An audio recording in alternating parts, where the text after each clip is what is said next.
Our next speaker, we're not going to take any breaks. Rolling. Not you, not yet. Our next speaker is Sergey Belov from Mail.ru. He's actually head of Mail.ru security, as far as I know. So if you think that Mail.ru doesn't work as you would like it to work, after his talk we can round him up and probably give him advice. And Sergey is going to talk about application security daily questions and answers.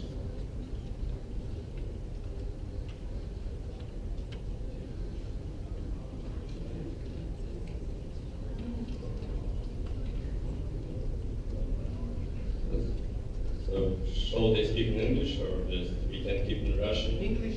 English? Okay. So, my name is Sergey, so I do security in Mail.ru Group. And so my talk is about, my talk for developers, so is there any developers? Oh, it's good, yeah. And I talk about few things, so few questions that we are facing every day, so I think my talk will be very useful for developers, for companies without security teams. And just our agenda, so what we will speak about today. I think this case is probably most popular and usually developers doing wrong. And the first one is download by a link. You as developers see this new Jira task, and managers want to give an ability to users to allow them to download file by link. What doing developer and what doing hacker? Yes, so as example, in this code, so developer can read any local files or can do HTTP request in local network, which is wrong. So it's a very popular problem, but it's very hard to protect for such classes of security holes. So what we should check is actually this handed where our server will go.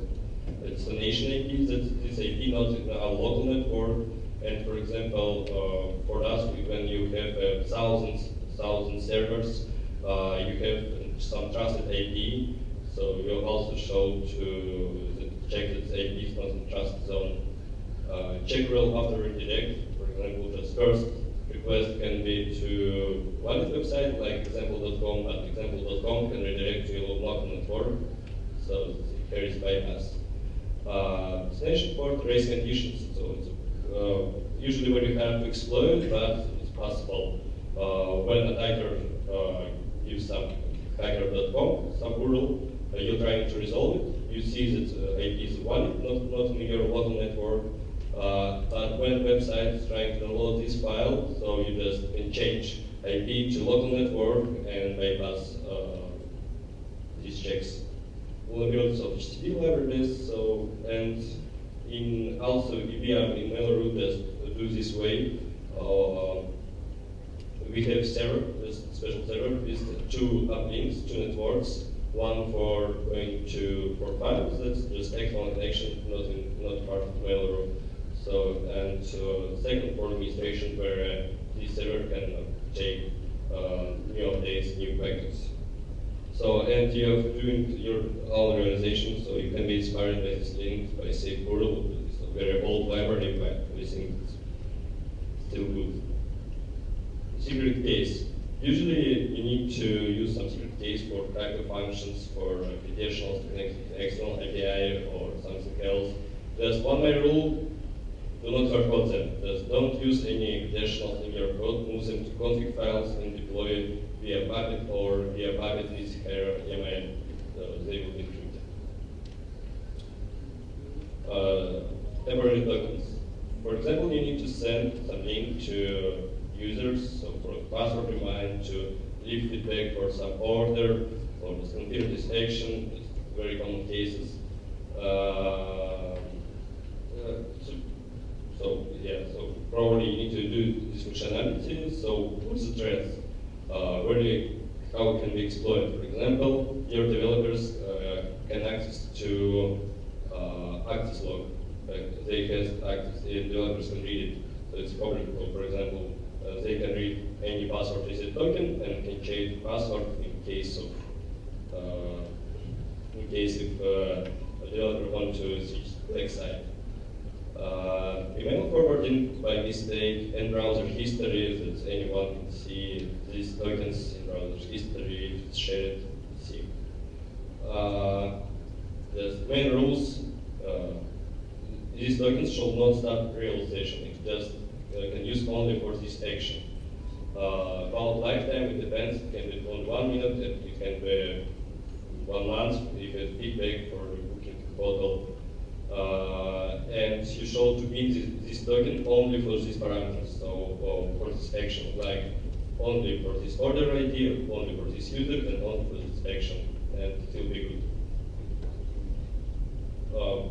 Next point: serve websites on the main domain.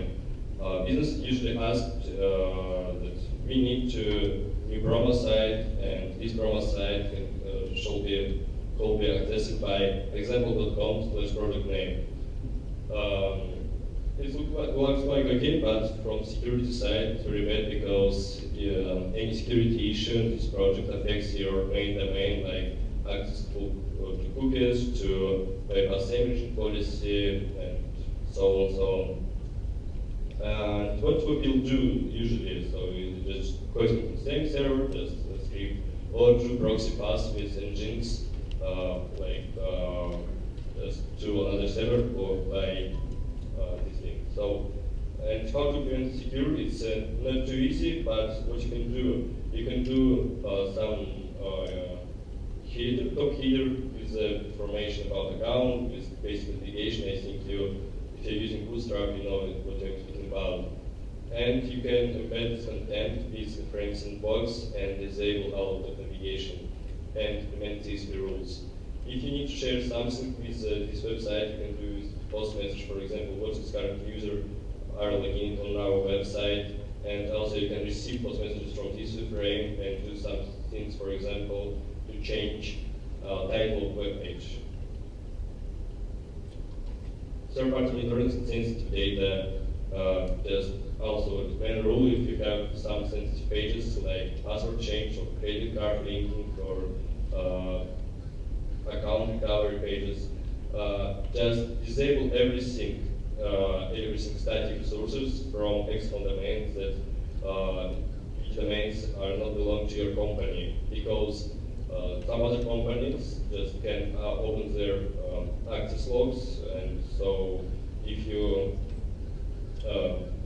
for example, in access log, it's a password recovery page, they can see tokens for recovery page for of the users, because all style sheets and images will load with this reference. And it's bad, so that's disable everything, so it's going to be there. And about analytics, because they're usually in JavaScript, so they should not have access to this in case if these analytics can be hacked. This slide is my lower one, so I think I collected there everything what we know nowadays about security of push notifications and SMS. A lot of businesses just trying to switch from classic SMS, code delivery, for example, to approve transaction, to push notification, and they are usually asking, is it secure or not? And here is cases how SMS can be intercepted. Attacks via SS7. So I think you heard about this. So it can be cost so much, but it's possible when hacker can redirect good SMS messages to his phone. Target interception of SMS, it doesn't mean an attacker just, for example, here in this building, there's this device which costs about $500 up to $1,000. It's the maximum of this classic SDR. They can listen everything what's going on in environment, GSM traffic. So what did they do? They sent to your phone silent SMS and just listen to everything what's going on. So, and now they know your IMCI code, so how you register to base station. After that, they are asking on your phone real code, for example, to enter into a bank account. And here, attacker can intercept this SMS, but this SMS is encrypted. But it's very easy and not too much cost. For example, you need to only 2 terabytes HDD to force them very fast. And it's really vector.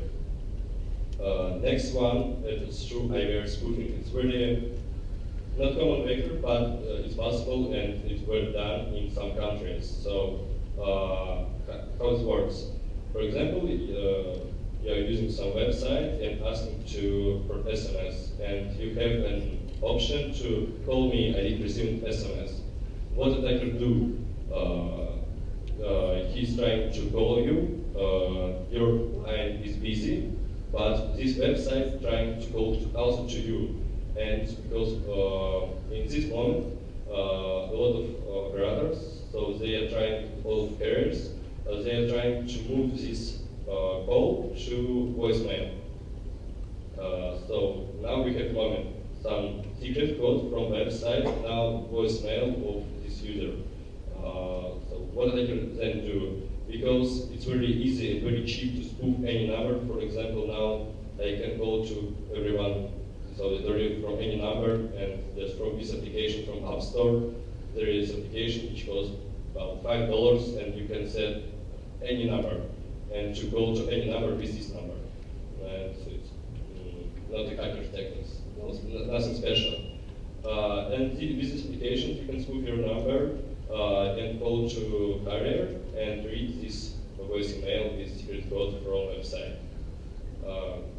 By the way, it's all real. Absolutely. So next one is malware. About for Android, you know about it. About ratio of SIM cards. Just when hackers can ask support to change SIM card and show fake your passwords, fake probably just pay some money to employees of this carrier. And work special services, not include your country, it can be another country. So as you can see, it looks like real to intercept SMS if hackers want. But what about push notifications?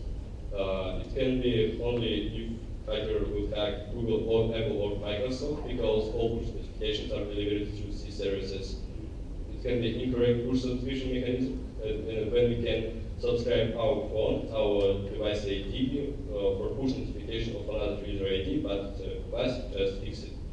And also it's possible to intercept through some applications. For example, if you have smart watches or you connect your phone to your car, these notifications via some not common IP of iOS or Android, so they are all forwarding to this device.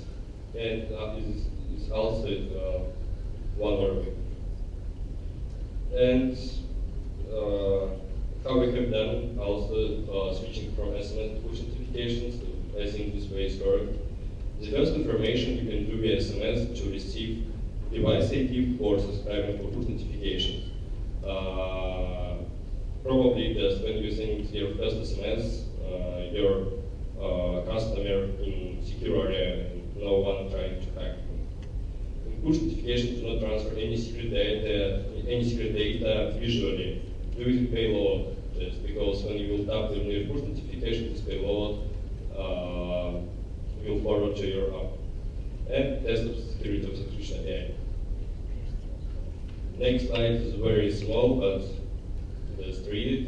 If you have image magic or you have FFmpeg, just consider that everyone in the internet can do any OS commands on your servers. And this is real estate and nowadays, and here I mentioned Told from PH Days, attacks on video converters. So these guys shared a lot of information how to attack, how they attacked FFmpeg, and it's not just Told. So now we have a lot of vulnerabilities for FFmpeg and image magic. and I think it's only beginning.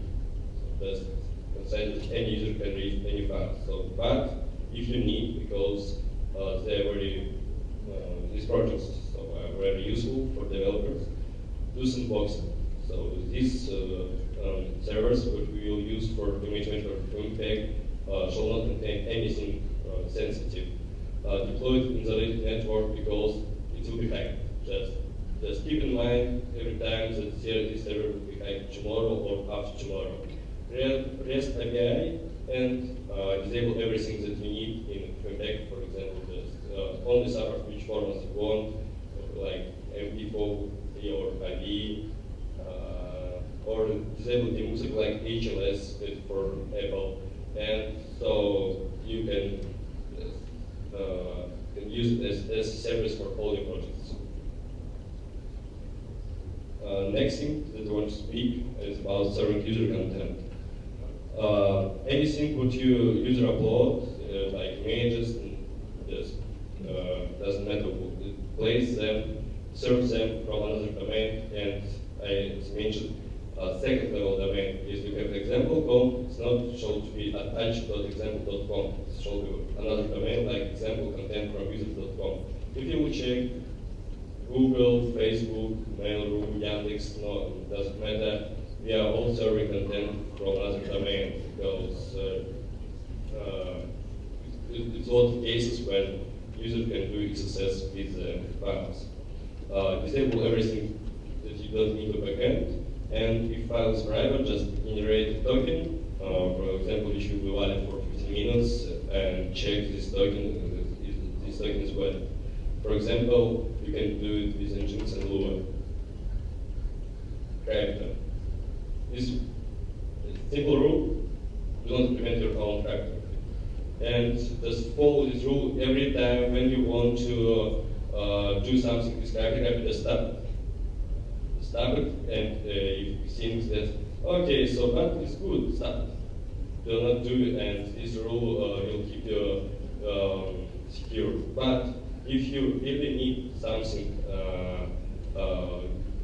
this cryptography, we want to do some features, just take your case what you need, just follow a framework which you prefer, like WordPress or Django or Ruby on Rails, and see how it's done here. And I think it's the right way, and you will not mistake.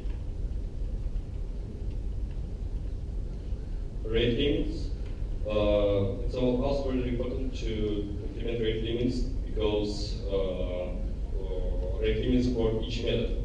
You have some classes, and you show support on base your framework to limit anything what you need now. You want to limit how many messages user can send, and you can implement this with some time shift. Also, it's very good if you have ability to monitor how this method, how many it's involved. For example, classic case, we are trying to monitor so how much we have successful logins on our web page, and usually it's about 1,000. But you see that successful logins is about 10,000. Probably someone has used a database and trying to log in them. And you will see new graphics on your statistics, and you can try to understand what's wrong, because if you have just only 1,000 logins or password recovery is according to software, it's very good for the protection. So I think that's all. If you have any questions.